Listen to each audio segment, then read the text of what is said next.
Ça y est, l'édition 2021 de Formule 3 est malheureusement déjà terminée. Ce week-end à Sochi, on a couru la dernière manche et voici donc le classement final où Denis Auger a remporté le titre devant Mick Doohan, le français Clément Novalak, le protégé Mercedes Frédéric Vesti et le deuxième français Victor Martins. Smolyar, Sargent, Caldwell, Collet et Leclerc complètent le top 10. Et pour nous, voici l'heure du bilan de cette saison. Avant d'aller sur du cas par cas, un mot général sur cette saison 2021 qui a été décevante à plusieurs titres. La première raison pour expliquer ça, et on l'avait évoqué dès mars dernier, c'est le calendrier qui est beaucoup trop espacé entre chaque meeting. Ça a créé un immense manque de rythme et il a été plus dur de juger correctement les pilotes. Seulement 7 meetings, 1 mois et demi entre le premier et le deuxième, 2 mois entre le quatrième et le cinquième, non, ça c'est pas possible. Rajoutez à ça le passage à 3 courses par week-end, dont 2 avec des grilles inversées, on s'y perd un peu, c'est dur de juger le week-end d'un pilote, et puis le système de points n'est donc pas totalement représentatif. L'an prochain, on revient à l'emploi du temps classique, et j'en suis largement satisfait. D'autre part, j'ai vu pas mal de courses assez fades avec peu de dépassements et des voitures offrant peu de spectacles, en tout cas moins que l'an dernier. Là aussi, la programmation peut expliquer bien des choses car avec Zandvoort, Le Castellet, Barcelone, Sochi et la Hongrie, on a 5 circuits qui ne favorisent pas forcément les dépassements et l'explosion des saveurs. Enfin, la dernière raison est peut-être les pilotes. Cette année, la grille était peut-être un petit peu moins explosive que les années précédentes. On n'a eu que 5 ou 6 têtes d'affiche et globalement sur l'ensemble du plateau, qu'une dizaine de pilotes qui nous intéressaient réellement. Mais il y a quand même des choses intéressantes à dire sur ces pilotes, on les évoquera évidemment pas tous, mais on commence, et évidemment on commence avec le champion, Denis Auger qui a mené une vraie domination sur cette saison, lui le Norvégien protégé de Red Bull.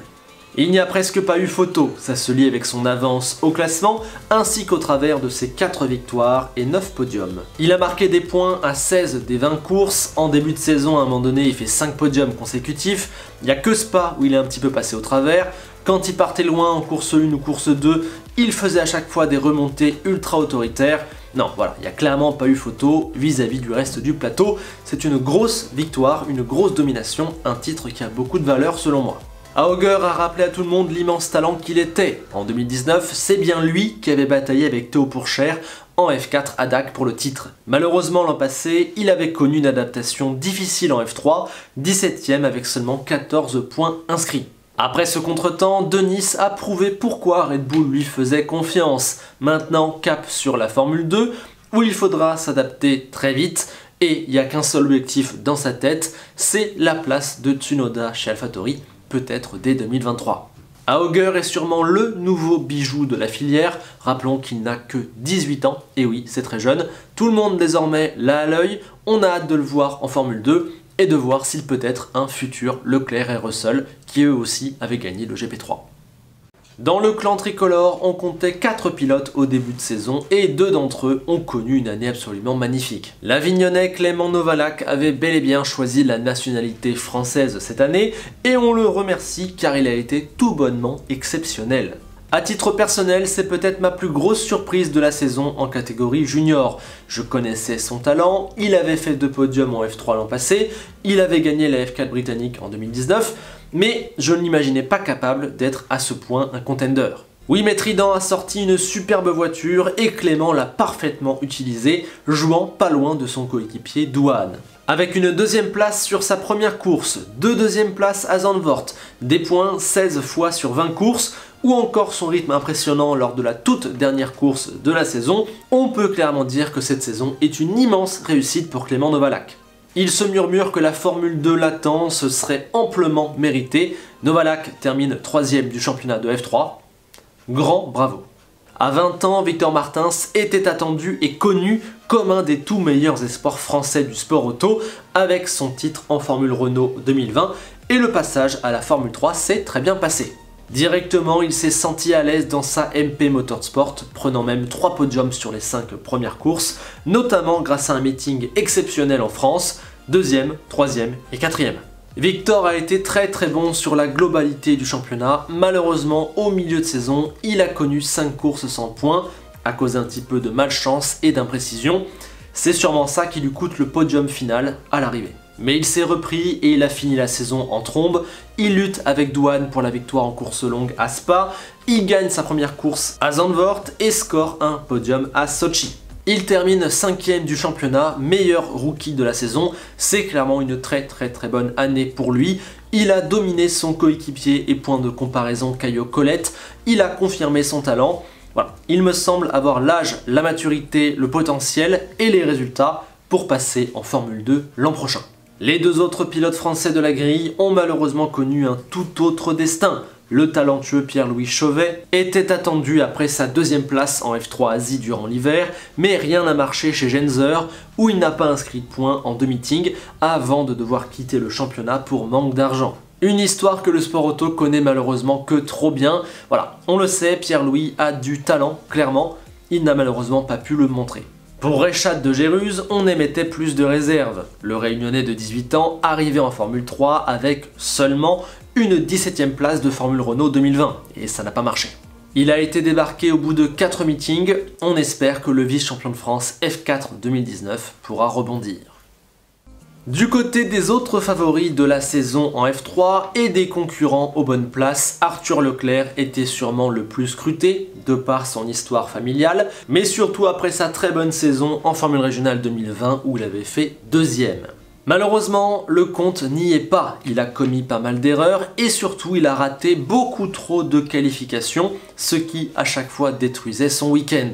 Il a parfois eu un petit peu de malchance, il faut lui reconnaître, notamment il me semble au Castellet sur la qualif, mais surtout ça venait d'un manque de rythme sur un tour et c'est extrêmement dommage car le talent et la vitesse pure, il les a. On l'a vu à plusieurs reprises. Au Castellet, il domine à Auger en course 2. À Zandvoort, il réalise une course 1 parfaite. En Hongrie, il termine la course longue à la 2e place. Et dernier exemple en date avec la dernière course où il fait une autre splendide remontée. C'est vraiment dommage, on a le sentiment d'une saison gâchée par les qualifs. Rajoutez à ça quelques imprécisions, je pense notamment en Autriche, et vous obtenez un résultat final beaucoup trop décevant. 10e pendant qu'Auger est titré, et même Oli Cadwell l'a devancé chez Prema. Bien que le potentiel d'Arthur Leclerc soit absolument évident, il lui faut une 2e saison de Formule 3, il aura alors 21 ans et il faudra absolument marquer les esprits, peut-être même remporter le titre directement. Le nouveau protégé de Mercedes, Frédéric Vesti, était également attendu. À 19 ans, il avait un défi devant lui, dominer la F3 après en avoir été 4e en 2020, et ainsi se placer comme le futur bijou de l'écurie allemande d'ici un horizon de 3 à 5 ans.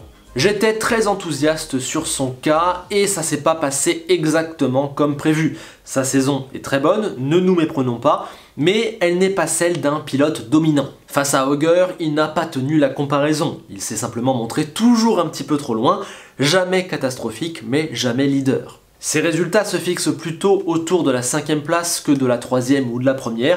C'est très bon, mais ce n'est pas de l'étoffe d'un champion. Pour la 2e saison consécutive, il termine 4e de Formule 3. On sait maintenant que Vesti a du talent, clairement. Maintenant, est-ce que le plafond est si haut que ça ? On n'en est pas sûr. J'espère qu'il va passer en Formule 2 pour que là le test soit vraiment grandeur nature et qu'on voit si oui ou non il peut avoir un avenir chez Mercedes ou pas.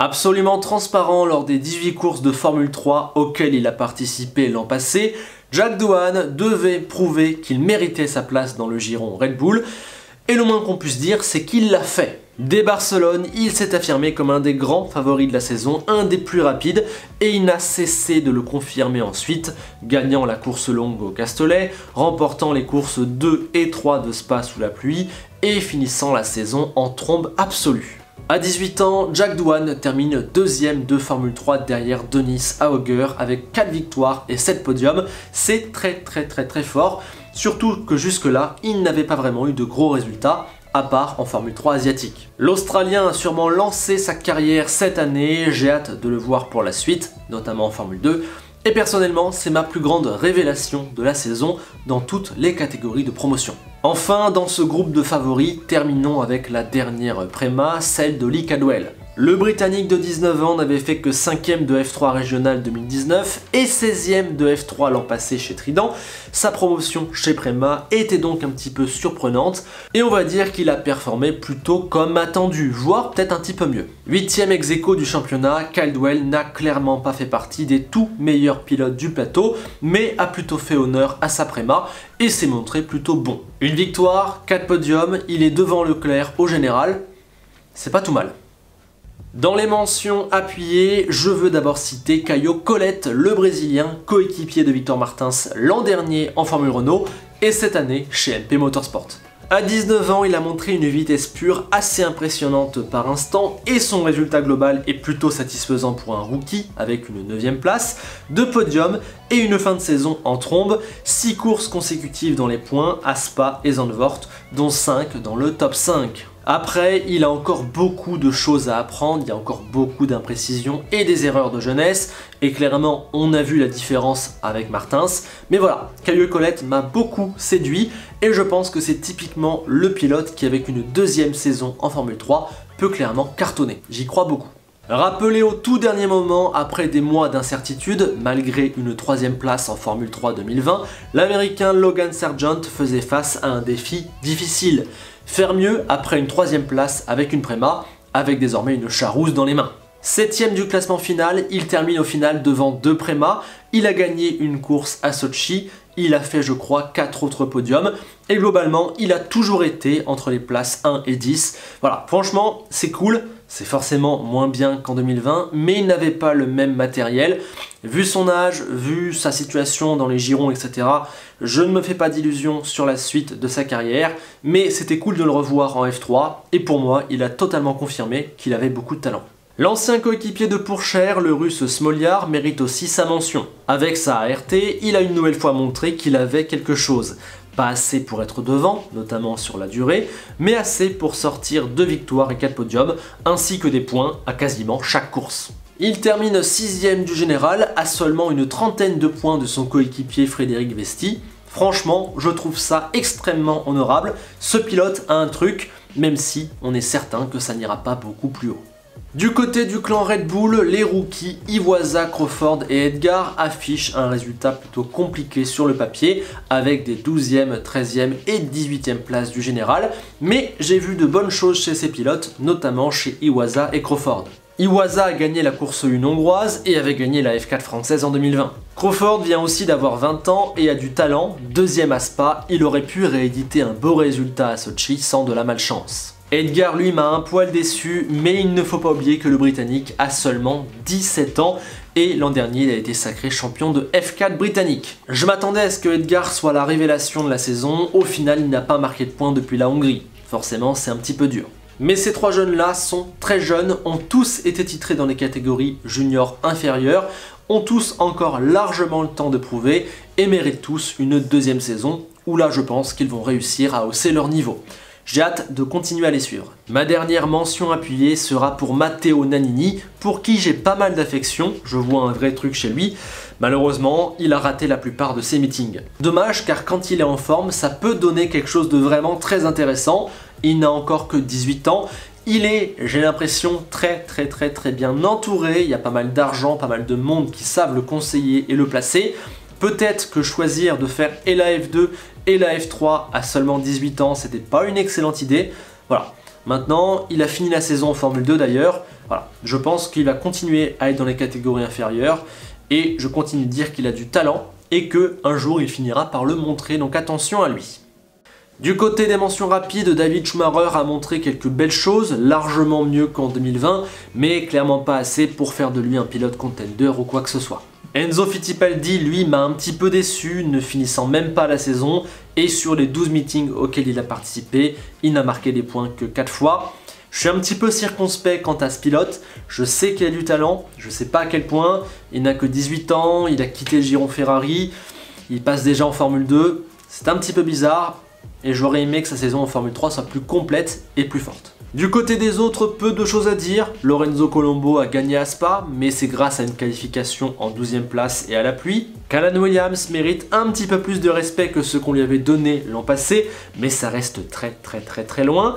Et le 3e de Formule Régionale 2020, Oliver Rasmussen, m'a énormément déçu, ne marquant pas le moindre petit point de la saison. C'est sûrement ma plus grosse déception de la saison en Formule 3, je ne sais pas s'il pourra rebondir. Enfin, terminons par un énorme big up à Juan Manuel Correa qui a été capable de revenir à la compétition après ses terribles blessures physiques et mentales et revenir à un niveau assez époustouflant, notamment en début de saison où il a été clairement exceptionnel. Voilà, la saison de Formule 3 est désormais terminée, elle a été clairement hyper mal programmée, trop d'espace, trop de courses, trop de grilles inversées. Au final, elle se termine super tôt, on est voilà, fin septembre, c'est déjà fini, faut attendre 6 mois avant que ça recommence. Donc clairement, ça, c'était à jeter à la poubelle, mais la saison a quand même livré un verdict que je viens de débriefer. N'hésitez pas dans les commentaires à donner vos avis sur les uns et les autres. Pour simplifier les choses, faites peut-être un petit top 3 et un petit flop 3, histoire qu'on puisse partager nos idées. Sur ce, je vous dis à très vite pour une nouvelle vidéo, et j'ai reçu un message d'Enzo Ferrari qui se dédouane de toute implication dans la perte du titre d'une écurie italienne aux couleurs rouges. Ouais, ça aussi c'était un petit peu bizarre. À bientôt.